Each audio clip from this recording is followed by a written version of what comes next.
Hey, how's it going guys? Phil here, and this is a review for the Logitech C922 ProStream Webcam.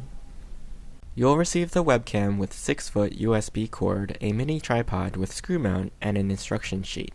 The tripod measures 5 inches and the feet extend to 8 inches.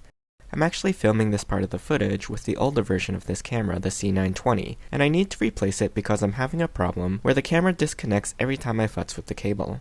So this will allow me to compare the two cameras side by side. First, let's take a look at the design. The camera has the same footprint as the original, measuring 4 inches across, 1.5 inches high, and extends back 3 inches. On the front is the 1080p HD lens, and on the sides are the built-in stereo mic.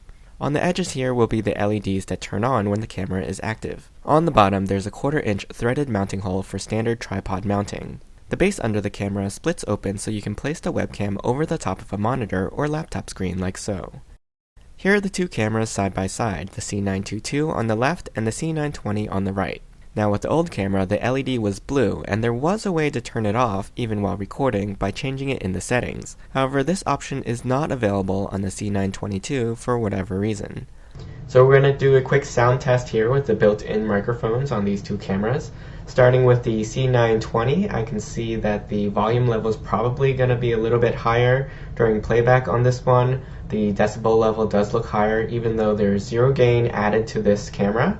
There's also zero gain added to the C922, but it's not registering as high levels. And I am sitting about 2.5 feet away from the cameras right now, speaking at a normal volume, and it's probably going to sound pretty quiet. I don't have right sound turned on for either of these cameras. It is a setting that is available to the C920, although I didn't see the same kind of setting for the C922. Okay, let's switch back to my lapel mic for the rest of this review. So in this view, we've got the C922 on the top left and the C920 in the bottom right. I have them both set on the defaults at 1920 by 1080 resolution, recording at 30 frames per second, and both of them are on autofocus with no face tracking, but with auto brightness turned on, which should adjust for different lighting conditions if it gets too dark. And what I'm going to do here is I'm going to put my hands up real close to the camera so that it gets dark, and you should see each camera brightening up just a bit. You'll also see the autofocus jumping in, and it looks like they both do a pretty good job at adjusting the focus for the super close-up.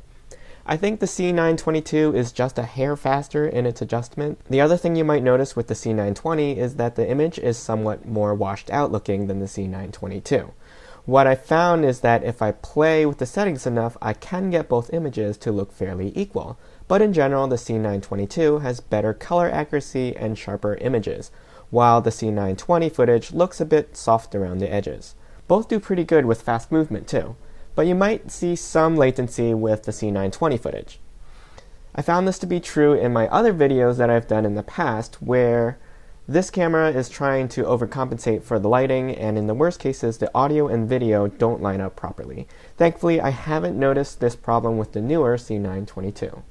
Now we're going to switch over to 720p, that's 1280 by 720 resolution, with 60 frames per second on the C922, but only 30 frames per second on the C920, since this feature is actually new just for the C922.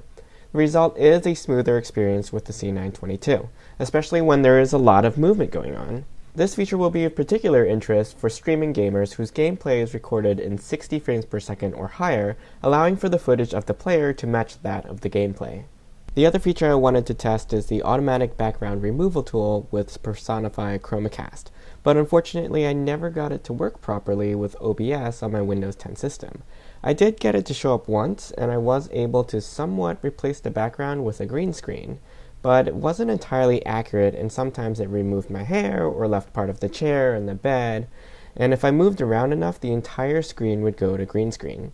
After that one time, it just kept crashing OBS when I opened it. So unfortunately, I can't recommend the camera for that particular feature based on my experience with the camera and the software. I've been reading online that the software is just really buggy and unreliable, so I don't know that my experience is really that unique. Overall, the C922 is a solid webcam, and the video performance of it is slightly better than the C920. That said, if you're happy with your C920 and the incremental improvement isn't going to make a big difference for what you're doing, you might as well sit tight and wait for the next update that'll make buying a new webcam worth it for you. However, if you're replacing a low-end webcam or are looking for a reliable camera with clear and crisp video, I'd definitely pick the C922 over the C920. I hope you enjoyed this review. You can ask me any questions in the comments. I'll put a link to the product in the description below. Don't forget to subscribe to my channel, and join me next time.